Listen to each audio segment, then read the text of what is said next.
Yuri Orlov is a cynical international arms dealer who is ready to supply his goods to anyone who is willing to pay. The creators of this movie stated that Orlov was almost a direct copy of a real person named Viktor Bout.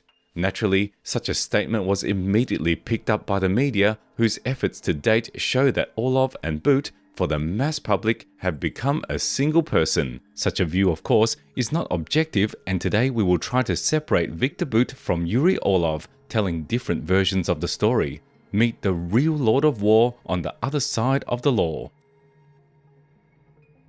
Our narrative today is built in a slightly non-typical way and includes 2 points of view on the biography of Viktor Bout. The first point of view, let's call it conventionally Western, is the well-known story that Bout was an international arms dealer. The second, let's call it the Russian one, says that Viktor was just a successful businessman who was made a scapegoat. The Western version is based on the book by Douglas Farrar, which collects the works of the main researchers in Bout's life within the Lord of War version.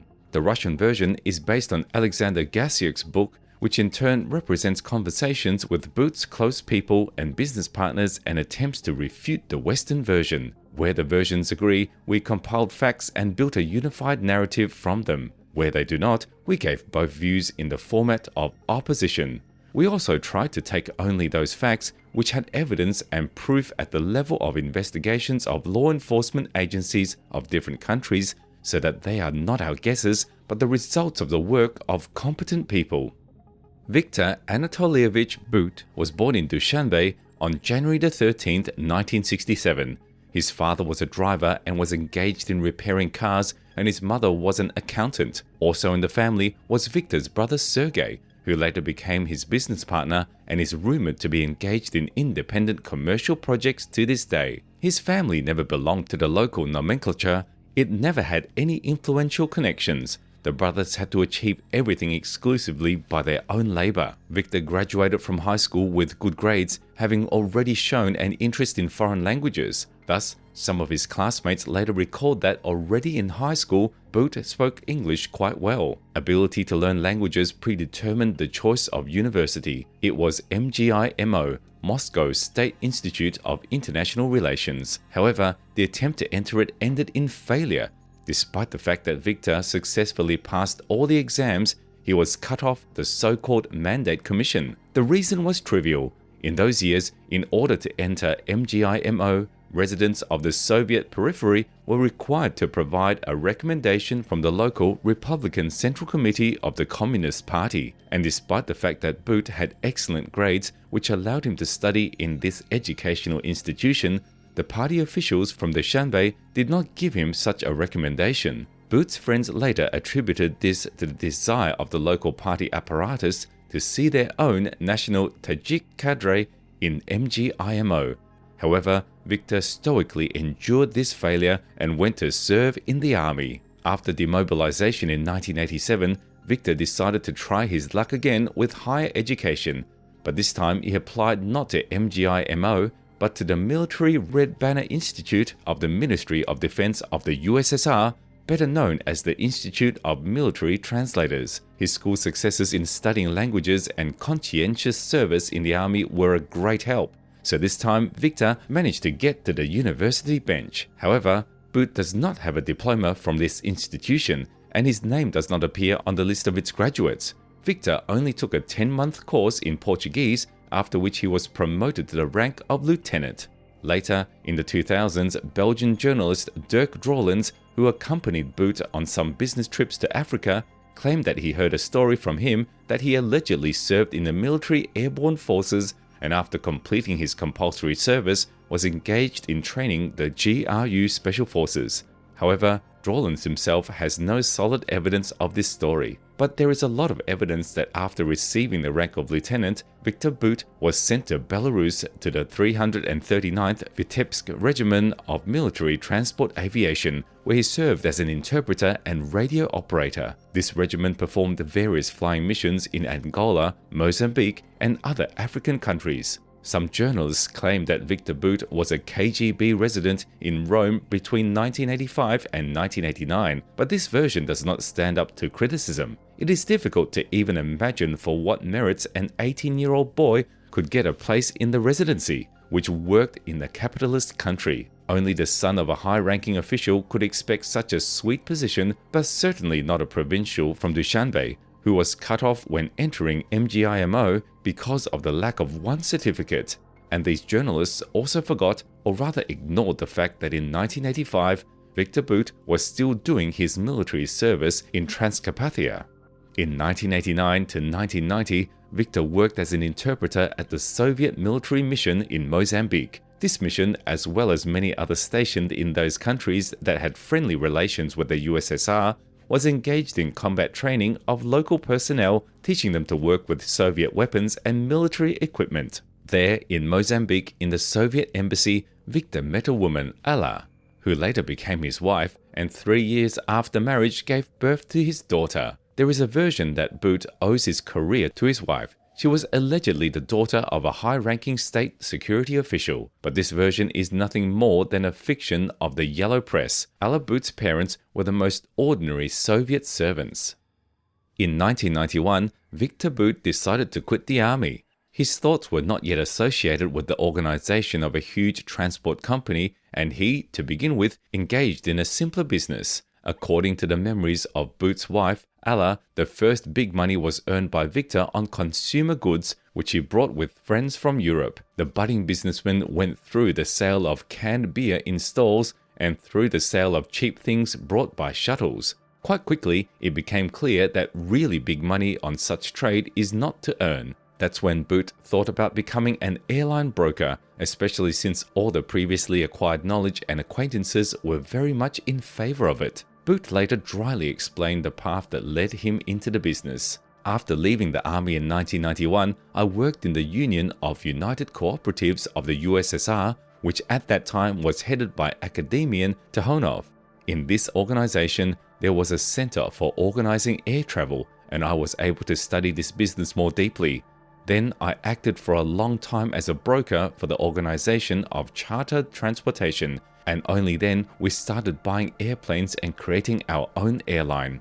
At first, Viktor Bout was going to bring Soviet aircrafts to the Latin American market of air transportation as an air broker. He was interested in the possibility of opening a business in Brazil, where he even visited in the summer of 1991. But this plan was not destined to come true, and instead, Bout began to organize business in Angola. From the times of military translation work in Mozambique, Bout had numerous acquaintances who worked in various UN programs related to the supply of food and other humanitarian aid, which helped him to establish business with Angola, where the civil war had just ended and this country needed humanitarian aid and building materials, with which Bout started. The problem was that it was extremely difficult to get all of his cargo. The few airfields that were in the country had been destroyed in the civil conflict. Bout solved this problem by installing the cargoes on board the airplane in special pallets and then dropping them by parachute to the desired location.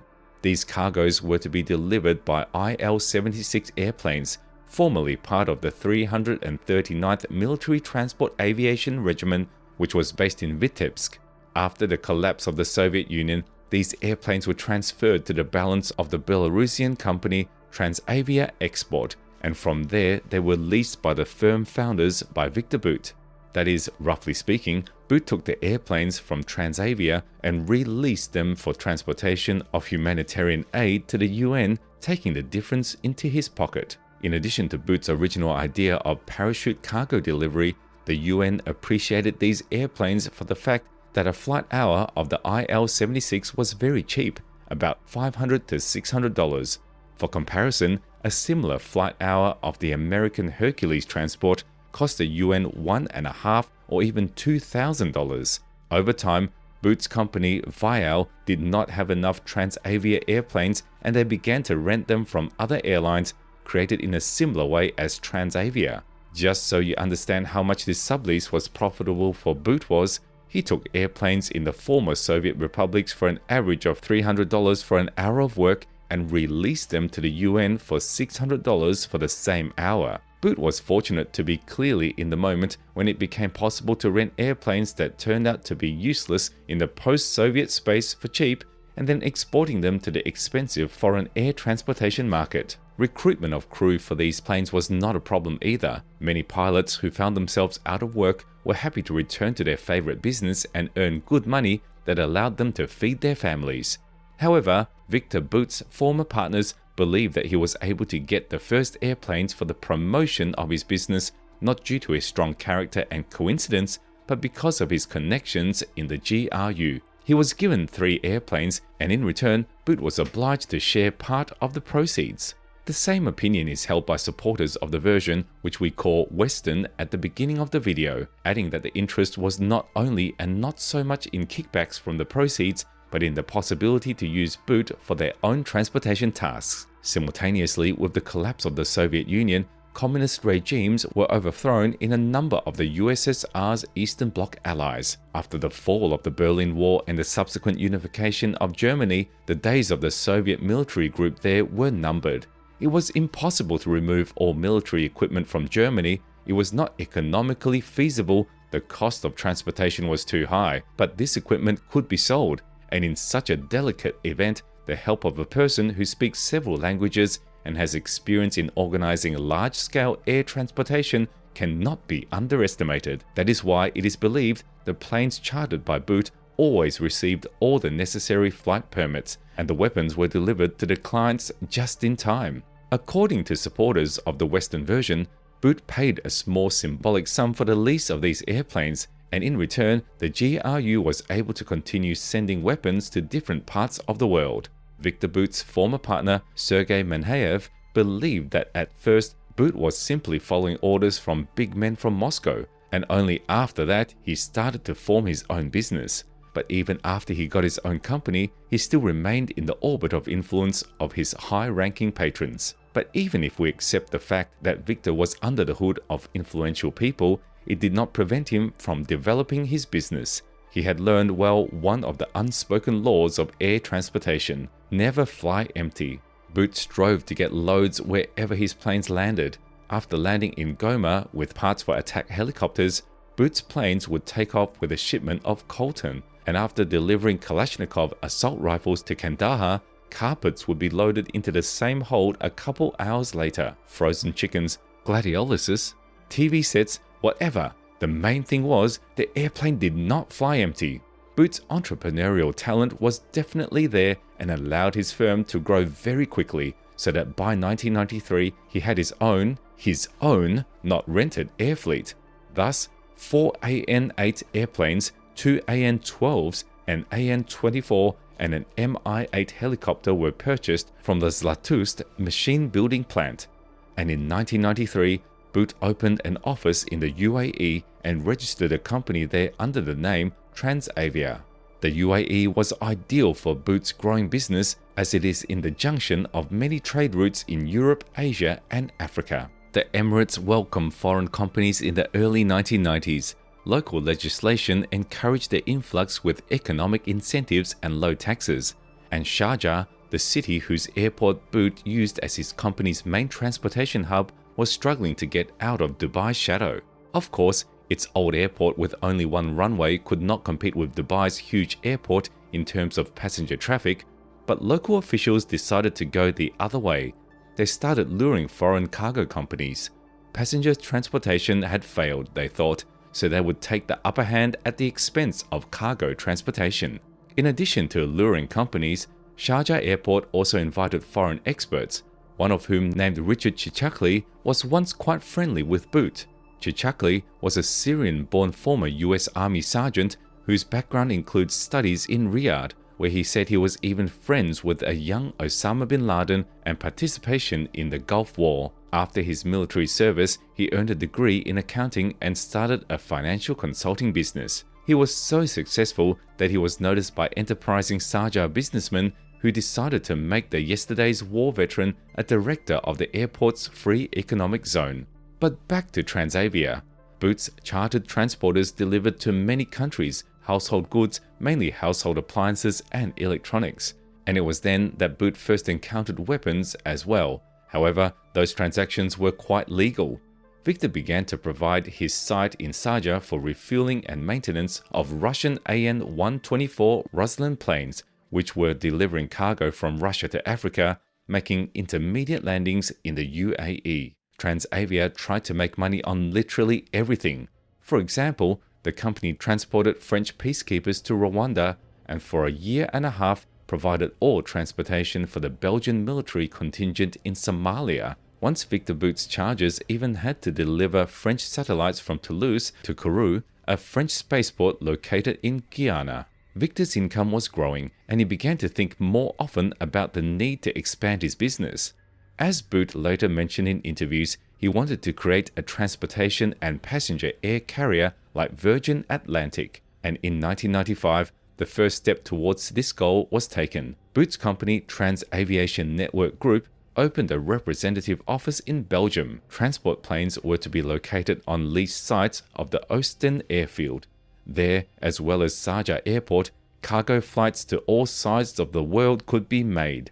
However, not only good news was in Bout's life during that period, sometimes there was no less stress, such as, for example, the case discussed next. In August 1995, an IL-76TD airplane chartered by Bout from the Tatarstan airline Aerostan was on a flight from Sharjah to Bagram, Afghanistan. In the skies over Afghanistan, the plane was intercepted by a MiG-21 fighter jet of the Taliban, an organization banned in Russia, and then forced to land in Kandahar for cargo inspection. On board was a 30-ton set of ammunition for Kalashnikov assault rifles. It was a perfectly legal cargo that the pilots had flown from Albania to Kabul, ordered by the legitimate Afghan government. The Taliban militants who were fighting it felt entitled to detain both the plane and the crew. The pilots were able to escape only a year later when, under the pretext of checking the plane's engines, they managed to disarm 3 armed guards and flew through Iran to the UAE. Victor Bout was not a bystander in this story. As a superior who cared about his subordinates, he felt it was his duty to save them. Throughout the year of confinement in Kandahar, Bout tried to supply the pilots with food and medicine and brought doctors from the Sharjah clinic to the crew. And only after all negotiations had reached an impasse, he began to look for alternative options to save the crew. Thus, help came from the customers of the cargo, the legitimate Afghan government and Afghan President Rabbani. There is reason to believe that among the Taliban, there was an agent of the Afghan intelligence who threw to the Taliban the idea that an airplane that had been idle for a long time without maintenance may be unsuitable for further operation. The Taliban wanted to avoid this, but they had no specialists to inspect the aircraft, so the captive crew had to do it. The Russian pilots were allowed to inspect the plane, refuel it, and even make small test runs on the runway. At this point, the viewer may have a question: why didn't the crew fly away immediately at the first such run? But not everything was so simple. A special permit is required to fly over countries, and in the case of a flight over Iran, such a permit must be requested 5 days before takeoff. This is where all of Victor Bout's connections came in handy, and he got this permission. After the successful escape, Victor personally met the prisoners in Sharjah Airport. For a long time, weapons did not occupy the first places in Victor Bout's financial statements in terms of profitability. Chickens, household appliances, and flowers were much more successful. Yes, ordinary gladioluses. A gladiolus bought in Johannesburg for $2 was sold in Dubai for $100. It is easy to imagine the size of the profit, given that for one flight IL could deliver up to 20 tons of flowers. At the end of 1997, Bout's airline became the second largest operator of Sharjah Airport in terms of transportation, second only to such a giant as the German Lufthansa. However, if the Sharjah Finance Department had known how Bout's company had actually achieved this honorable second place, it would hardly have awarded him. Bout grew rich. Pretty soon, he could even afford to buy real estate in South Africa. The villa and the office bought in joint use with business partners cost $800,000. Of course, such a successful and charismatic businessman attracted attention of local elites. Subsequently, Bout was often accused of quietly socializing with such uncouth figures as Charles Taylor of Liberia, Mobutu Seko of Zaire, Paul Kagame of Rwanda, and other people whose photo on the covers of the Times and the New York Herald Tribune are accompanied by headlines in the spirit of cannibals and dictators. The press accused Bout of being almost buddies with Jean-Pierre Bemba, later indicted by the International Criminal Court for several crimes against humanity. A scandal was caused by rumors that Victor Bout was allegedly among the guests of honor at the wedding of King Mswati III of Swaziland, the last absolute monarch in Africa. The media in general likes to attribute to Bout's acquaintances with criminals and dictators, but all publications that told readers about Bout's friendships with this or that public enemy had one drawback: lack of evidence. These articles had huge headlines, but they were never contained. For example, joint photos of Bout with those people, the fact of acquaintance with whom the journalist attributed to him. Victor Bout has never denied the fact of air transportation of cargoes to Afghanistan by his company, but with one important reservation: these cargoes were never intended for the Taliban or Al-Qaeda, an organization banned in Russia. Bout, he said, had only two customers in Afghanistan: the internationally recognized Afghan government and the Northern Alliance, which opposed the Taliban. Bout's flights helped restore Russian influence in Afghanistan that had been lost after the collapse of the Soviet Union. The first of these flights date back to late 1992. Just then, after several years of fighting between the Mujahideen and the Taliban, which threatened to turn into a full-scale civil war, the Rabbani government was formed in Afghanistan. Its defense minister, Ahmad Shah Massoud, was fond of Victor Bout, calling him a true miracle worker, capable of replenishing depleted stocks of weapons. The link between Bout and Massoud was Abdul Latif. After the Northern Alliance troops took Kabul in April 1992, he had a lot of work to do, but Latif did his job well, handling Bout's money in Dubai and in return receiving machine guns, sniper rifles, shells and ammunition. Massoud, however, was a little annoyed by the fact that, in his opinion, sometimes Bout overestimated the cost of some supplies. For example, one tank shell cost Massoud $60, while in Russia it officially cost only about $10. But they had no other alternative to Bout. First of all, in terms of accuracy and timeliness of delivery, so they had to overpay. The Russian government did not officially sell weapons to Afghanistan at that time. Relations between the countries remained rather cool for a long time, primarily because of outbreaks of ethnic conflicts along the border between Afghanistan and the former Soviet republics to the south, Tajikistan, Uzbekistan, and Turkmenistan. Moscow suspected the Afghan government of aiding and abetting Tajik insurgents, who had previously had to send a 25,000-strong military contingent to subdue them, and the two countries even exchanged notes of protest after an incident involving an attack on a Russian military outpost. So given this environment, Bout had to operate covertly, and apart from the episode with the previously described flight to Kabul, he was quite successful. In 1992, NATO representatives revealed Bout's involvement in the supply of weapons to Bosnia and Herzegovina, one of the 6 Balkan republics that emerged as a result of the collapse of Yugoslavia. Serbs in the Bosnian state feared their minority status and opposed its independence, believing it would be better off as an autonomy within Serbia. The Bosnian Muslims, supported by Croatia, on the contrary, favored the idea of independence. So when Bosnia and Herzegovina became a state in April 1992, there was a natural conflict. Wanting to somehow stop the bloodshed, the UN came up with nothing better than an arms embargo on all sides. The embargo gave an advantage to the Serbs, who at that time had far more options. The Bosnians had no weaponry and no army, so the US and most of Europe, while paying lip service to the arms embargo, were in fact willing to turn a blind eye to the fact that someone would arm the Bosnians. The main supplier of weapons to them was a little-known organization called the Third World Relief Agency, or TWRA for short. This organization existed for only 3 years, from 1992 to 1995, but during this time about $400 million passed through it. The first operation of the organization dates back to September 1992. Then Victor Bout's transport plane was hired and a flight was sent from Khartoum, the capital of Sudan, to the airport of Slovenian Maribor, as the closest to Bosnia, with a cargo of humanitarian aid, which included 120 tons of Kalashnikov rifles, RPGs, mines and other deadly toys. How was this even possible, you may ask? How could an arms dealer do his job right in the middle of Europe?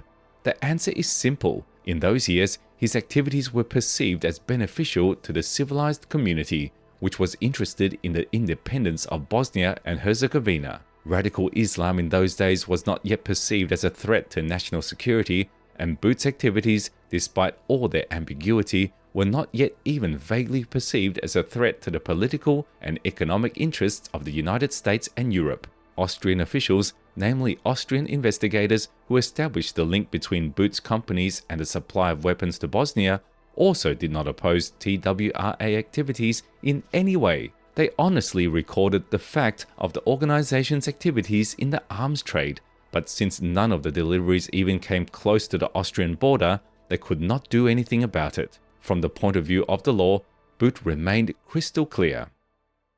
In 1997, Congo was going through a bad time. Rebels led by Laurent Désiré Kabila, a former student of Che Guevara himself, backed by the armies of Uganda and Rwanda, launched an offensive against the incumbent regime of Mobutu Sese Seko.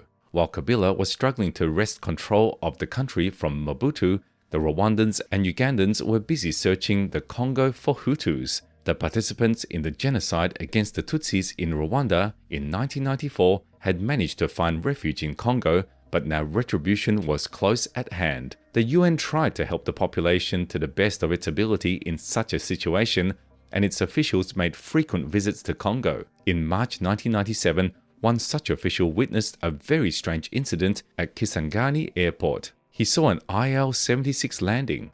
After beginning to unload the humanitarian cargo, the plane was delivering food. Crew members pulled out a ladder, put it against the tail of the plane, and removed the UN emblem. When the unloading was over, boxes of weapons, recognizable boxes of Kalashnikov assault rifles, and ammunition began to be placed in the plane's cargo hold. After all loading was complete, the plane departed. No more than 50 minutes elapsed from landing to takeoff. The official witnessed Victor Bout's favorite move and a living embodiment of his main principle: the plane should never fly empty. IL-76 delivered food to Kisangani under the official auspices of the UN and flew away with a cargo of weapons intended for unknown units, most likely for the Rwandan army. With one shot, Bout killed not even 2 but 3 birds with one stone.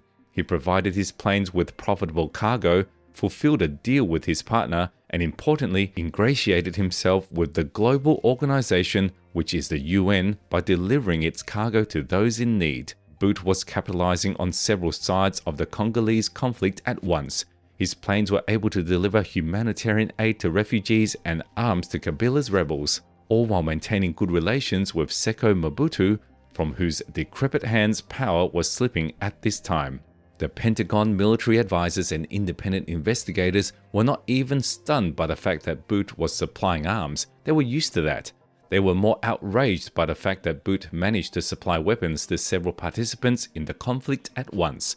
Thus, the Belgian John Pelleman, a former scholar of medieval literature and then one of the world's leading researchers of Victor's life and a pillar on which stands the version of Bout as a lord of war, wrote that there is no room for politics or ideology in this story. Victor Bout, according to Pelleman, single-handedly challenged the face of an entire continent. If previously African tribes preferred to settle relations with each other with the help of spears, machetes, and ancient hunting rifles, then with the advent of affordable modernized weapons, when the African market avalanche of automatic rifles and rocket-propelled grenade launchers, the situation has changed dramatically. Pelleman likes to cite the example of the Karimojong tribe. This tribe has used weapons to settle territorial disputes for centuries, but since these weapons were pre-flood, fatalities were extremely rare, and all feuds were usually settled by clan elders. However, with the appearance of Kalashnikovs in their hands, the number of this tribe decreased several times. Bout did not forget about such pariahs of international politics as Libya and Sudan. Muammar Gaddafi sponsored many rebel armies, for which Bout acted as a supplier of weapons. The cooperation was so beneficial that Bout even opened a company operating directly from Tripoli, registered however in the Bahamas. As for Sudan, having first used Khartoum as a base for arms delivery to Bosnia, Bout continued to use it thereafter. Of course, he could not have done so without the knowledge of the local authorities, and given that the flights from Khartoum were frequent, it is hard to escape the idea that they were not lobbied at the highest local level.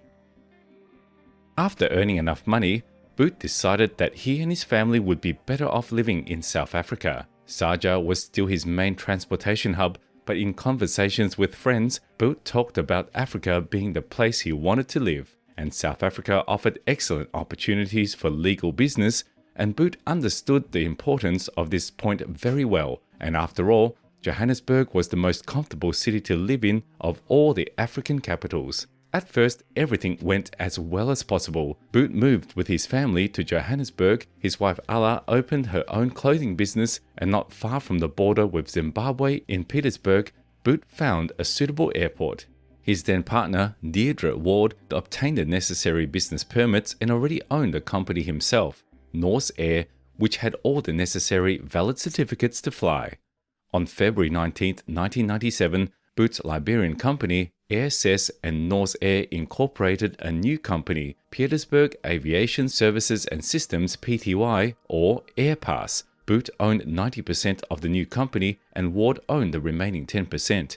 In exchange for that 10%, Ward allowed Bout to use Norse Air's charter operator's license, which allowed the new company to operate in South Africa. According to the now familiar Richard Chichakli, Bout paid about $2 million for his share.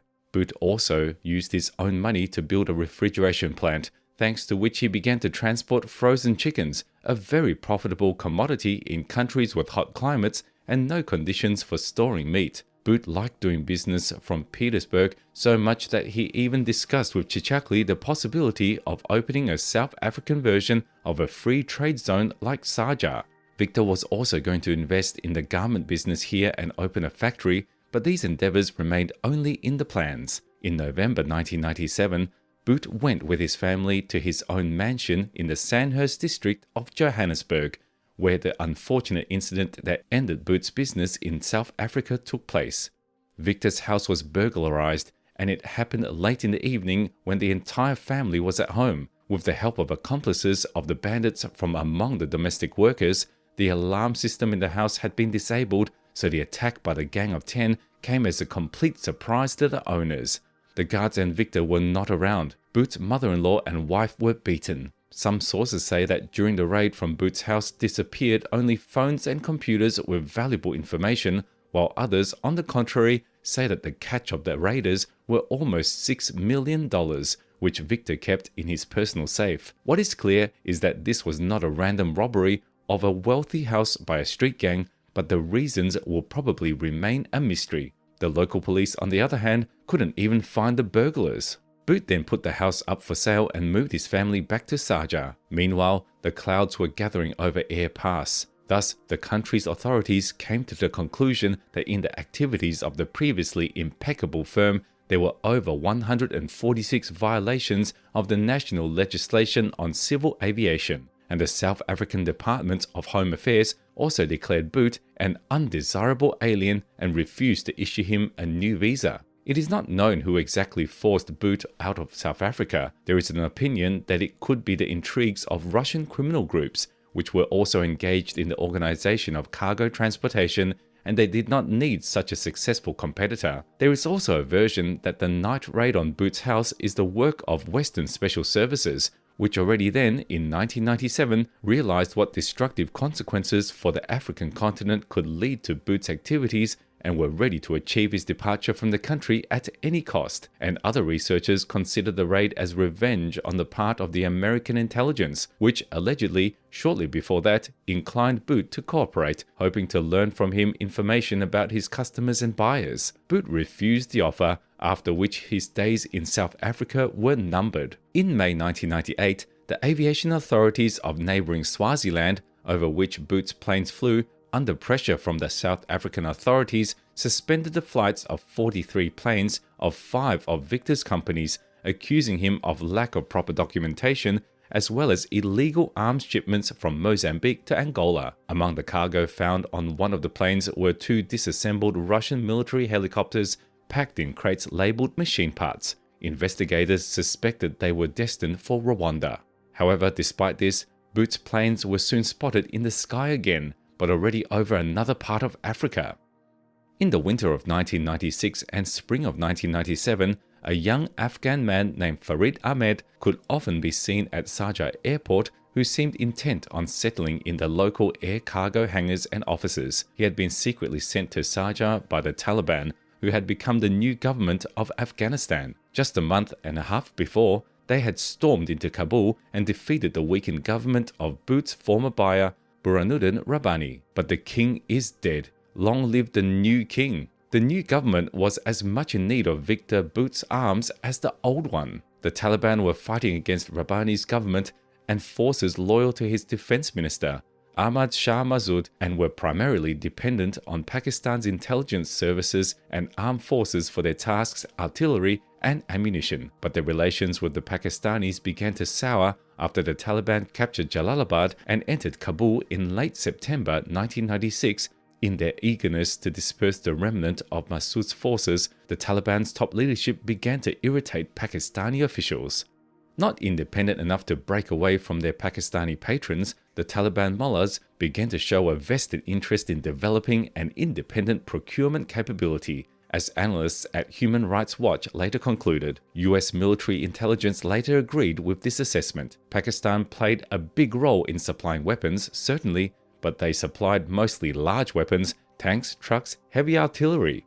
But small arms, which are the lifeblood of any army, the Taliban had to get on their own, and they were looking for them absolutely everywhere. In late 1996, the Taliban regime began operating through Farid Ahmed. As a representative of Atta Mansour, the Taliban defense minister, Ahmed was given full control over the personnel and bank accounts of Arania, the only Afghan airline that had the right to fly internationally. Ahmed was entrusted with the difficult task of sourcing weapons for the army and cargo planes for the Taliban Air Force. The UAE was one of only 3 countries in the world, along with Saudi Arabia and Pakistan, to recognize the new Taliban regime. UAE leader and founder Sheikh Zayed bin Sultan Al Nahyan spoke of the new Taliban leadership in exceptionally enthusiastic terms. Eager to help his new friends, Sheikh Maktoum even agreed to waive all landing fees for Ariana planes, a move that was to further boost traffic in Sharjah. In addition, the airport in Sharjah seemed to have been purpose-built for all sorts of dark deeds. Inspection at the airport was formal and rules were easily circumvented. Planes landed and took off regularly. Ground handlers quickly unloaded cargo from airplanes without interference from airport security personnel. It was for this reason that the Taliban sent their envoy to Sharjah, where he met Viktor Bout. A few weeks after arriving in Sharjah, Ahmed, along with Ariana's director, met 2 Russian businessmen there. One was a fat man with half-lidded eyes and a neatly trimmed moustache who took the lead in conversations. The Russian did not give his name to the Afghan leader, but years later, the Ariana director identified the heavy-set man as Bout, recognizing his unruffled face from a color portrait published in the New York Times in 2003. When the meeting ended and the Russians left, Ahmed told the director that he had made a deal with Bout's company, AirSes, to get part for the planes. The director also recalled that an unofficial bonus to the deal was the sale of arms and ammunition to the Taliban, the delivery of which for Ariana was to be handled by another Sharjah-based firm, Flying Dolphin, owned by the Emirates Sheikh. In fact, Bout was only responsible for delivering the cargoes needed by the Taliban to Sharjah, after which the cargoes would continue on Ariana's plane to Kabul and Kandahar airports. Bout himself categorically denied that he had dealt with Taliban officials and repeatedly stated that he had never done business with Al-Qaeda or any other Islamic militants. "I have not made any contracts with the Taliban or Al-Qaeda," he insisted in a 2002 Moscow radio interview. In a public statement issued later that year, Bout said, "I am not and have never been associated with Al-Qaeda, the Taliban, or any of their officials or affiliated organizations. Neither I nor any of my organizations." In his hard-hitting assessment of world politics, Bout scoffed in his Moscow interview that US officials conveniently ignored his own historic role in arming Afghan fighters, using him as a scapegoat to claim it was the Russians' fault. Bout's arrangements with the Taliban were secretly carried out for nearly 5 years before their extent was revealed by press reports and intelligence reports that emerged only after the all-too-familiar fallout in New York City in the early 21st century. Both Bout and the mullahs proved to be masters of operating in the shadows. Between 1998 and 2001, Bout's network and other Sharjah-based air transport companies secretly sold 12 heavy-lift cargo planes to the Taliban, allowing the militant air force to bolster its air fleet and deliver tons of Eastern European weapons to Afghanistan, not counting the movement of weapons and thousands of fighters inside the country. US officials later concluded that some of the arms shipments had been given to Osama bin Laden and his al-Qaeda operatives. Of course, this state of affairs could not be tolerated. On October 15, 1999, the Security Council voted unanimously to freeze Taliban assets, impose a complete arms embargo, and ban all international flights operated by Taliban airlines. Virtually all of Ariana's international flights, except for a few humanitarian flights, were shut down. Thus, Viktor Bout was deprived of the most important element of the well-functioning mechanism that ensured the supply of weapons to Afghanistan. Without Ariana, his activities in the area were meaningless. In November 1999, Viktor Bout embarked on a plan to increase his fortune. The location was to be Africa, and the object of enrichment was to be coltan, a rare mineral mined in southwestern Sierra Leone that is used in the manufacture of electronics. Coltan mining is nowhere near the size it used to be, but in the late 1990s, there was a consistently large demand for it.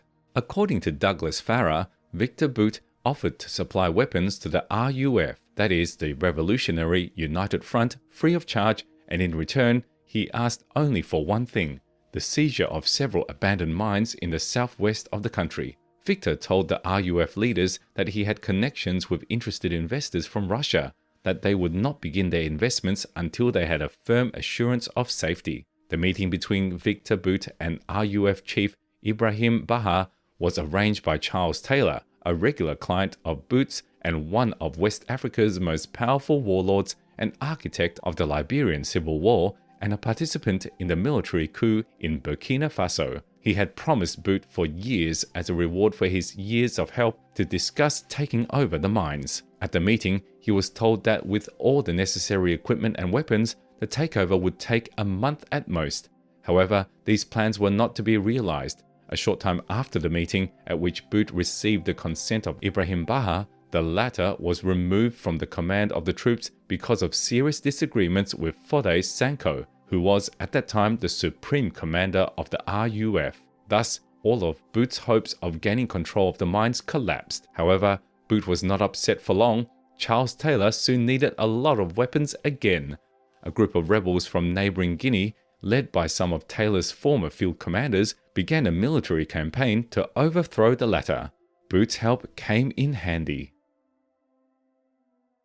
By 2006, Bout's planes stopped taking off from Sharjah International Airport, but this was not a problem. Airports in Kishinev, Almaty, Fujairah, and other cities replaced them. By this point, Bout had been a permanent resident of Russia for several years. A year earlier, he had to leave the UAE because the pressure on Bout's business, which was exerted on the local government by American officials, made it simply impossible for him to do business here. And in 2002, Belgium became the first country to accuse him of illegal activities, namely diamond smuggling and money laundering, of over $300 million. In the same year, the UN imposed a ban on Bout's movements, and in 2005, even demanded to freeze all his accounts. Viktor, by the way, then claimed that as a result of these sanctions, he lost more than $17 million.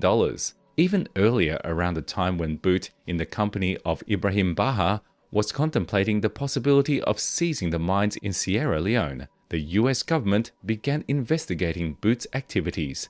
The hunt for Viktor began in earnest. Johann Pellermann, who by that time had already completely abandoned his studies in medieval literature, became a UN counselor and collected a whole file on Bout's case. That's why Bout lived in Moscow, where he was often seen in the offices of companies that traded abroad. Sometimes Viktor also appeared in the media field giving interviews. One of them, dating back to 2005, refers to cinematography. That year, the movie Lord of War, directed by Andrew Niccol, was released. The creator of this movie, long before its premiere, stated in public that the biography of the main character, Yuri Orlov, is based on the biography of Victor Bout. This movie, which incidentally a few years later still has a role to play in the life of Bout, did not make the slightest impression on Victor. "I didn't like the movie. I felt sorry for Nicolas Cage," Bout told a journalist.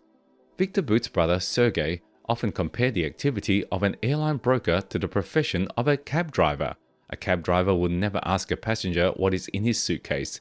A cab driver should only take the passenger from point A to point B, and other details do not concern him. Even if the cab driver has some guesses about what the passenger has in his bag, he should keep those guesses to himself. Actually, the version we named at the beginning of the Russian version is in fact that Victor Bout was such a cab driver throughout his life, achieved everything by his own labor, accustomed to always rely only on himself, executive and responsible businessman.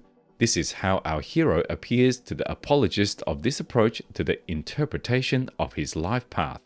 Yesterday's young officer who sincerely wanted to connect his fate with the army but left it after 1991 had no doubts about the correctness of his choice. In the conditions of the country's collapse, changing priorities and political instability, he did only what he considered his duty, to take care of his family and his friends. Victor Bout decided to use his knowledge and experience to organize cargo transportation. Having no connections except acquaintances with his former co-workers with extremely meager starting baggage, Victor achieved impressive results. In a country where it had long been considered indecent to ask rich people questions about the origin of their capital, Victor had nothing to hide. He lost his place at MGIMO for lack of one certificate, worked hard for a long time in Mozambique, where he even had a fever and never had high patrons. Victor Bout always observed business ethics in relation to his clients. He did not seek to know more about the cargo being delivered than what was stated in the documents accompanying it, and his clients knew it. Victor was always mindful of how much effort he had put into his business, so the idea that he could jeopardize it is preposterous. If Bout's guilt in the crimes is obvious, why for so many years the authorities of many countries could not prove anything? Why was Victor pressured with some far-fetched pretexts? The already mentioned story about Bout's stay in South Africa, for example, looks strange from the point of view of the rule of law. At first, the South African authorities initiated an investigation into Bout's companies operating in the country, but after multiple violations of the local aviation legislation were found in a record short period of time, Bout was not charged with anything. The Belgian authorities followed a roughly similar scenario, and 7 years after Bout ceased all trading operations in the country, accused him of money laundering and issued an international warrant for his arrest by Interpol. In fact, Bout's successful air transportation business was shut down not for economic reasons, not because it was unprofitable, but only because of his damaged image.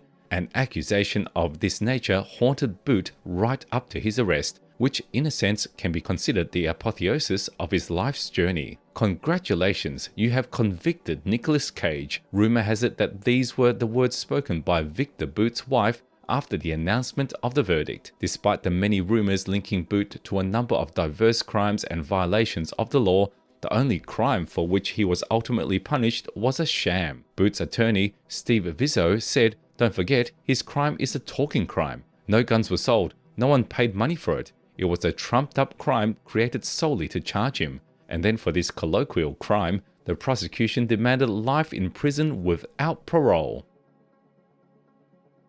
Victor Bout was arrested in March 2008 in Thailand. His arrest was the crowning achievement of an operation designed by Juan Zarate, an advisor in the George W. Bush administration and agents from the Drug Enforcement Administration, or DEA. Agents posing as representatives of the Colombian FARC rebels reached Bout through one of his former partners, British citizen Andrew Smulyan. The rebels were allegedly interested in the possibility of buying Igla manpads, thanks to which they could shoot down American helicopters. The same agents devised a plan to lure Bout out of Russia and bring charges against him that would allow him to be tried in US jurisdiction. Why did Bout, who had not left Russia for several years, decide to travel so far? There are different opinions on this matter. As an example, Victor was simply tired of being in constant isolation. In addition, he did not want to miss the opportunity to make a major deal. It was too serious a sum to entrust its discussion to any partner. If the preliminary stages of the deal Bout conducted in absentia, through a companion or by telephone, the figures here required his personal presence. At the meeting, the DEA agents made a real spectacle of it, deliberately provoking Viktor to hang himself with the heaviest articles of the American Criminal Code. There is an audio recording of this conversation made by the agents as evidence, but it was never made public, and the public had to be satisfied only with excerpts from the transcripts made. Thus, according to the judge, to the words of the buyers that the weapons were intended to kill American soldiers, Bout replied, "We have a common enemy." After these words, Viktor was detained by Thai police, accompanied by other DEA agents on a warrant that was issued by a local court in January 2008 at the request of the United States. As for Bout's partner, Smulian, he too was detained but then released. Less than a day later, he flew to New York, where he voluntarily appeared in court, which took him into custody. There were well-founded suspicions that he had been cooperating with the Americans from the very beginning, and it was his idea to lure Bout to Thailand. In May 2012, Smulian was sentenced to 5 years in prison, 4 of which, however, he had already served. On November 16, 2010, Viktor Bout was extradited to the United States, where he was charged with 4 counts: criminal conspiracy to murder US citizens, criminal conspiracy to murder persons in government service, criminal conspiracy to purchase and sell man-portable air defense systems or MANPADS, criminal conspiracy to assist in foreign organization recognized as a terrorist organization. At the trial, Bout argued that when he agreed to supply weapons, in reality, he was only going to sell 2 cargo planes that were gathering dust in the Congo. But these arguments did not convince the judge and jury, which on November 2nd unanimously convicted Bout on all 4 counts. Bout's defense, however, asked to overturn the verdict, as during the hearing an interesting detail emerged. The jury forewoman Heather Hobson, in an interview with the New York Times, admitted that she had seen the already mentioned film Lord of War, which somewhat influenced her decision. However, then it turned out that this movie Heather saw not during the trial, but several years before it. The verdict was upheld, and Bout had only to scold Cage for his convincing acting. On April 5th, 2012, a New York City court sentenced Bout to 25 years in prison, which he served in the infamous ADX Florence maximum security prison. In prison, Viktor tried not to lose heart. He read a lot, drew, practiced yoga. In his letters to his family, Bout never complained about the inconveniences and lamented only that by the time he left prison, he would be an old man, that he would not be able to see his daughter grow up with his own eyes. However, fortunately for Bout, fate had other plans for him. On February 17, 2022, an ordinary flight from New York landed at Moscow's Sheremetyevo Airport. Among its passengers was a 31-year-old US citizen basketball player Brittany Griner. From Moscow, Brittany was going to Yekaterinburg, where her teammates were waiting for her, UMMC, with whom she was supposed to prepare for the new sports season. But at the airport, her luggage was found to contain e-cigarettes with liquids with traces of hashish oil, a substance that is banned for import into Russia. Griner was detained and sentenced to 9 years in a general regime colony and a fine of 1 million rubles. Members of the US government, as well as the President Joe Biden, immediately declared that such a harsh sentence was unacceptable and unjustified. They said that Griner's detention was a purely political gesture, as the trumped-up charges turned the Olympic champion into a diplomatic hostage. But there was a violation of Russian law, and in addition to loud words, the State Department needed to take other, more concrete steps for the release of its citizen. At first, the US government offered to exchange Brittany Griner and Paul Whelan, a US citizen detained in Russia in 2018 for espionage and sentenced to a 16-year term, for Viktor Bout. On July 27, 2022, it was announced that Joe Biden had approved it, but diplomats from both countries eventually agreed that it would be better to conduct this procedure on a one-to-one format, with only Bout and Griner involved. On December 8, 2022, the long-awaited exchange took place at Abu Dhabi Airport. Viktor Bout spent a total of 14 years and 9 months behind bars. The domestic press noted with deep satisfaction the fact of his return to his homeland. 3 days later, Bout was accepted into the ranks of the LDPR party and is currently lecturing about his time in an American prison. Viktor Bout is only 56 years old and he is free, so who knows, maybe we will hear more about him. This was the story of Victor Bout, a story where it is still to this day impossible to fully determine who this man really was. Maybe an international arms dealer making millions of dollars. Maybe he was a cab driver who drove the necessary goods at the behest of the powers that be, without asking unnecessary questions. Or maybe an ordinary businessman who was lied to and illegally imprisoned. Today, we only gave you different views on his fate, and what to believe and what not to believe is up to you.